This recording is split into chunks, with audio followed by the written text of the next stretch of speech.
नमस्कार, मैं हूं सत्यपाल और आप देख रहे हैं CWB हिंदी न्यूज।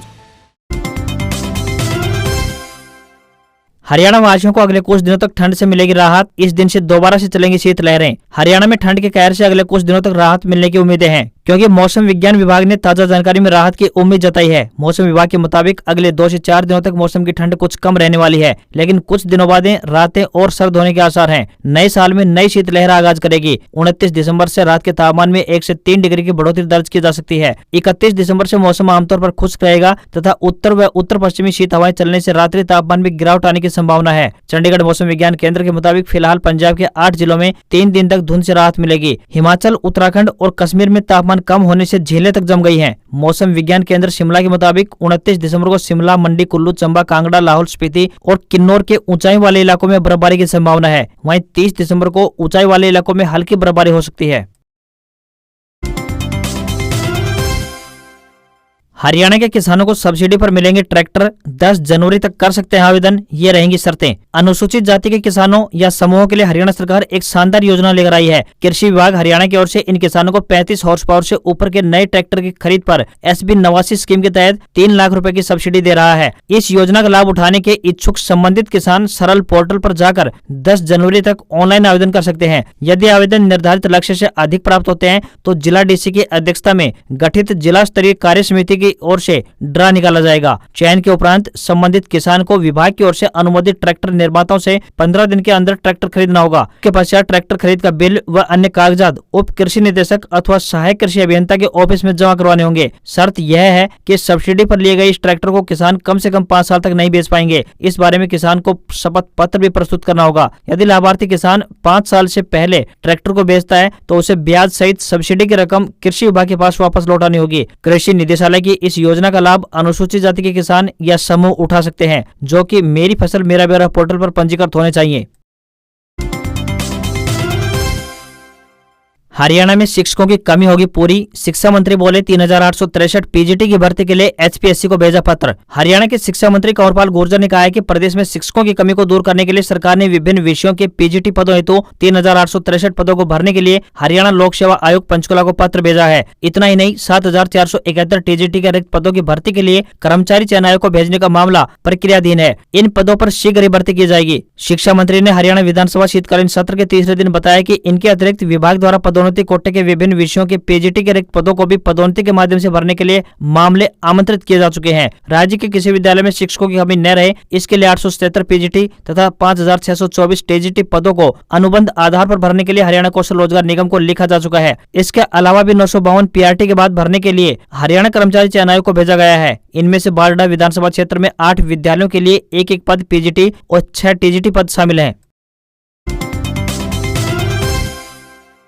हरियाणा विधानसभा सत्र का अंतिम दिन। गन्ना भाव बढ़ाने की मांग पर अड़ी कांग्रेस, CM का इनकार, सदन का किया बहिष्कार। हरियाणा विधानसभा शीतकालीन सत्र के आखिरी दिन प्रश्नकाल के बाद शून्यकाल हुआ। इस दौरान डिप्टी CM दुष्यंत चौटाला की मां और बारडा से विधायक नैना सिंह चौटाला ने शिक्षकों की कमी को लेकर सरकार को घेरा। उन्होंने कहा कि स्कूलों में लगातार शिक्षकों की कमी चल रही है। उनके हलके में कुछ स्कूल ऐसे भी हैं जहाँ सिर्फ मुख्य अध्यापक ही है। ऐसे में वहाँ पढ़ने वाले बच्चों का भविष्य अंधकार में है। हाल ही में एक स्कूल में ग्रामीणों ने ताला लगा दिया। बड़ी मुश्किल में उस ताले को खुलवाया जा सका। वहीं पूर्व CM भूपेंद्र सिंह हुड्डा ने कहा कि हरियाणा का गन्ना किसान परेशान है। सरकार को गन्ने के भाव पंजाब के बराबर करने चाहिए। इस पर CM ने कहा कि वह एक कमेटी बनाने की घोषणा कर रहे हैं, जो 15 दिन में इस मामले का अध्ययन कर अपनी रिपोर्ट सौंपेगा। इसके बाद ही सरकार इस पर बड़ा फैसला लेगी। CM के जवाब से नाराज कांग्रेसी विधायकों ने सदन का बहिष्कार कर दिया। पेयजल कनेक्शन फैमिली आईडी से अटैच न करवाया तो नहीं मिलेगा पानी, होगी बड़ी कार्रवाई। शहरी अभियान के तहत पानी व सीवरेज के कनेक्शन परिवार पहचान पत्र से लिंक न करवाने वाले उपभोक्ताओं के कनेक्शन काट दिए जाएंगे और उनके खिलाफ विभागीय कार्रवाई भी अलग से की जाएगी। ग्रामीण क्षेत्र में पेयजल कनेक्शन के साथ परिवार पहचान पत्र को लिंक करने के अभियान की तर्ज पर शहरी क्षेत्र में भी पेयजल व सीवरेज के कनेक्शन को परिवार पहचान पत्र के साथ लिंक किया जा रहा है। इस अभियान में उपभोक्ताओं के कनेक्शन को घर घर जाकर परिवार पहचान पत्र से लिंक किया जा रहा है। इस दौरान कोई भी उपभोक्ता अपने कनेक्शन को परिवार पहचान पत्र से जोड़ने के लिए सही जानकारी उपलब्ध नहीं देता है और अपना कनेक्शन लिंक नहीं करवाता है तो विभाग द्वारा उनके ऐसे कनेक्शनों को काट दिया जाएगा और उपभोक्ताओं के खिलाफ सख्त विभागीय कार्रवाई अलग से की जाएगी।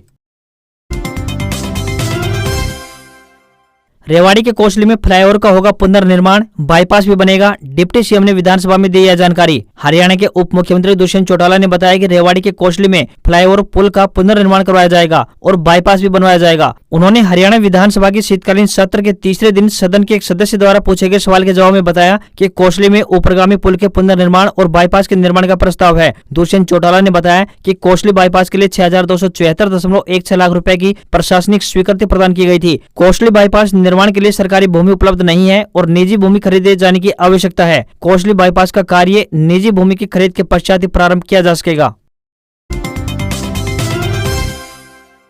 हरियाणा में कोरोना सैंपलिंग बढ़ाई, 24 घंटे में 6000 टेस्ट लिए गए। मॉक ड्रिल में बिना बिजली के ऑक्सीजन प्लांट तो वहीं RT-PCR मशीनें गायब मिली। हरियाणा में कोरोना के बढ़ते खतरे के बीच सरकार ने सैंपलिंग बढ़ा दी है। 24 घंटे में राज्य में सैंपल की संख्या 4000 से 6000 कर दी गई है। गुरुग्राम में अभी भी नए केसों का मिलना जारी है। वहीं 24 घंटे में जिले में 3 नए केस मिले हैं। सूबे में अभी भी 19 एक्टिव केस के मामले सामने आए हैं। स्वास्थ्य विभाग तैयारियों के परीक्षण के लिए मॉक ड्रिल कर चुकी है। कुछ स्थानों पर कमियां मिली हैं। स्वास्थ्य मंत्री अनिल विज ने उन्हें तत्काल दूर करने के निर्देश अधिकारियों को दिए हैं। सभी सरकारी कार्यालयों में गैर सरकारी कार्यालयों के कर्मचारियों को मास्क पहनने की हिदायत दी गई है। साथ ही खांसी, जुकाम या फ्लू होने पर लोगों को RT-PCR टेस्ट अनिवार्य कर दिया गया है। इसके साथ ही दूसरे राज्यों खासकर दिल्ली से आने वाले लोगों का RT-PCR अनिवार्य कर दिया गया है। वहीं फरीदाबाद, पंचकुला, यमुनानगर और झज्जर में भी एक केस एक्टिव सामने आया है। हरियाणा में कोरोना की तैयारियों को लेकर मॉक ड्रिल में अस्पतालों में कुछ कमियां मिली है। चरखी दादरी में एक भी RT-PCR किट नहीं मिली, तो वहीं यमुनानगर में बिना बिजली के ही ऑक्सीजन प्लांट मिलने की सूचना मिली है।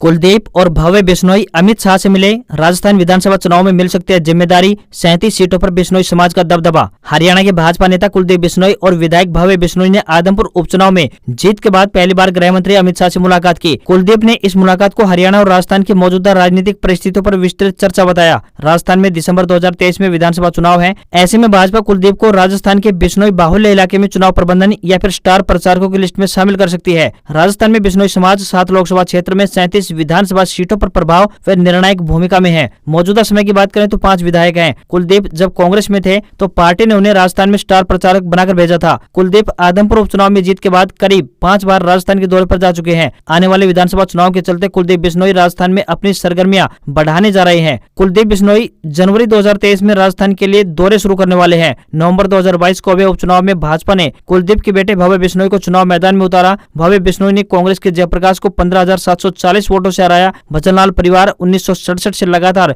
आदमपुर सीट जीतता आ रहा है।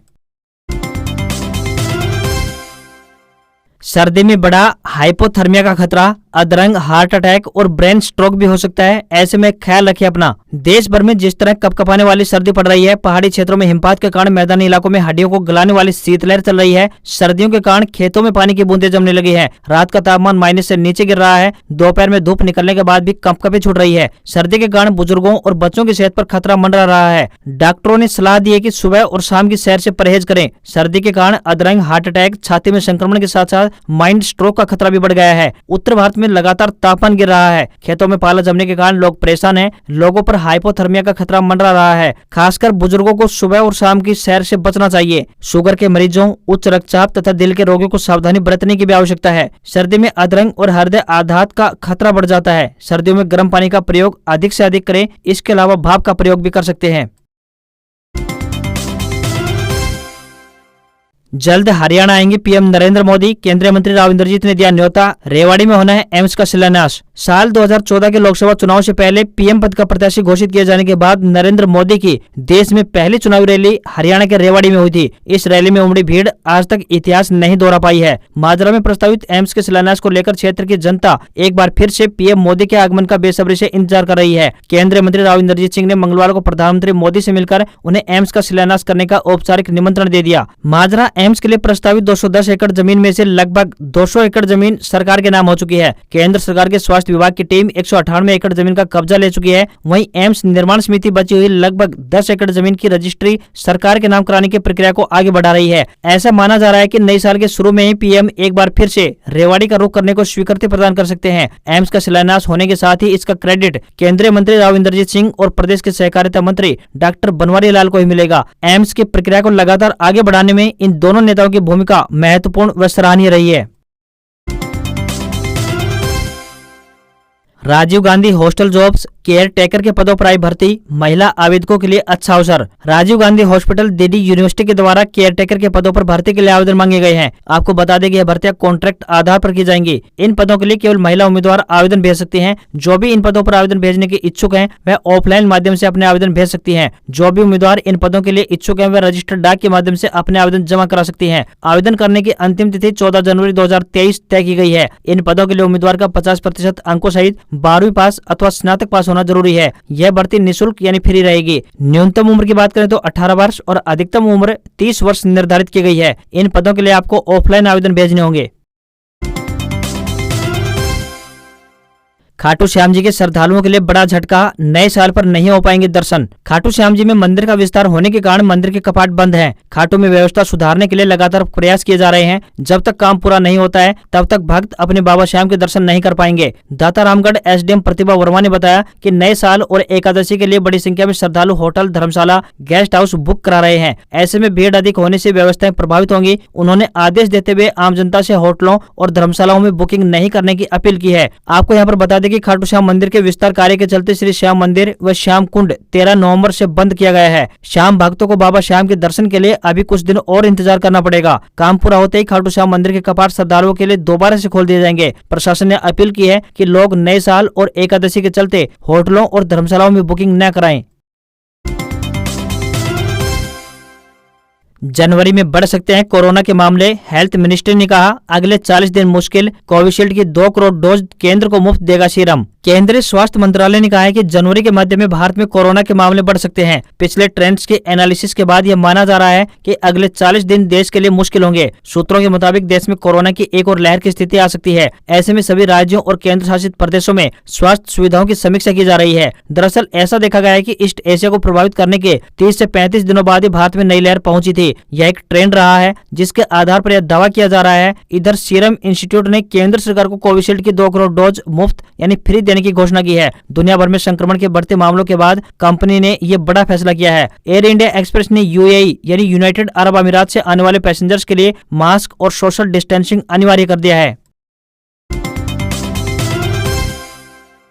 17 साल के युवाओं के लिए भारतीय नौसेना में नौकरी, 8वीं पास हैं तो भारत कोकिंग कोल लिमिटेड में नौकरी आज ही फ्री में कर सकते हैं अप्लाई। नौकरी के लिए फार्म भर रहे दोस्तों के लिए नौकरियों की जानकारी है। उसमें 8वीं पास के लिए भारत कोकिंग कोल लिमिटेड में नौकरी है। सिलेक्ट होने पर 9,000 रुपए सैलरी मिलेगी। साथ ही जो छात्र 10वीं पास कर चुके हैं उनके लिए भारतीय नौसेना में वैकेंसी है। सिलेक्ट हुए तो 30,000 रुपए तक सैलरी मिलेगी। जो साथी 12वीं पास कर चुके हैं उनके लिए SSC CHSL में 4,500 पदों पर वैकेंसी है। चयन होने पर 92,000 तक मिल सकती है सैलरी। इन भर्तियों को देखकर अगर आपको लगता है कि आप किसी के लिए एलिजिबल हैं तो जरूर अप्लाई करें। उधर दूसरी तरफ केंद्रीय विद्यालय संगठन यानी केवीएस ने प्रिंसिपल, TGT और PGT पदों के लिए आवेदन करने की समय सीमा बढ़ा दी है। उम्मीदवार केवीएस भर्ती 2022 के लिए अब 2 जनवरी 2023 तक अप्लाई कर सकते हैं। वहीं भारतीय स्टेट बैंक में 1438 यानी 1438 पदों पर वैकेंसी निकाली है। उम्मीदवार SBI की आधिकारिक वेबसाइट sbi.co.in पर जाकर 10 जनवरी तक ऑनलाइन अप्लाई कर सकते हैं, जिसमें सिलेक्ट होने पर उम्मीदवारों को दिल्ली, चंडीगढ़, जयपुर, पटना, अहमदाबाद, हैदराबाद, महाराष्ट्र और चेन्नई समेत देश भर में SBI के सर्कल ऑफिस में पोस्टिंग दी जाएगी। फ्लैट बंद हुआ शेयर बाजार, सेंसेक्स में 17 अंकों की गिरावट, अडानी विल्मर का शेयर 5% चढ़ा। शेयर बाजार हफ्ते के तीसरे कारोबारी दिन बुधवार यानी 28 दिसंबर को फ्लैट रहा। सेंसेक्स 17 अंकों की गिरावट के साथ 60,910 के स्तर पर और निफ्टी 9 अंक टूटकर 18,122 के स्तर पर बंद हुआ। सेंसेक्स के 30 में से 12 शेयरों में बढ़त और 18 शेयरों में गिरावट रही। वहीं सराफा बाजार की बात करें तो सोने में तेजी तो वहीं चांदी में गिरावट देखने को मिली है। 24 कैरेट सोना 54,571 रुपए प्रति 10 ग्राम पर बंद हुआ। चांदी की बात करें तो ये 67,848 रुपए प्रति किलोग्राम पर पहुंच गई है। रुपया डॉलर के मुकाबले 7 पैसे मजबूत हुआ है। $1 का रेट 82 रुपए 80 पैसे के स्तर पर बंद हुआ। आज खबरों में बस इतना ही। देखते रहिए CWB हिंदी न्यूज। नमस्कार।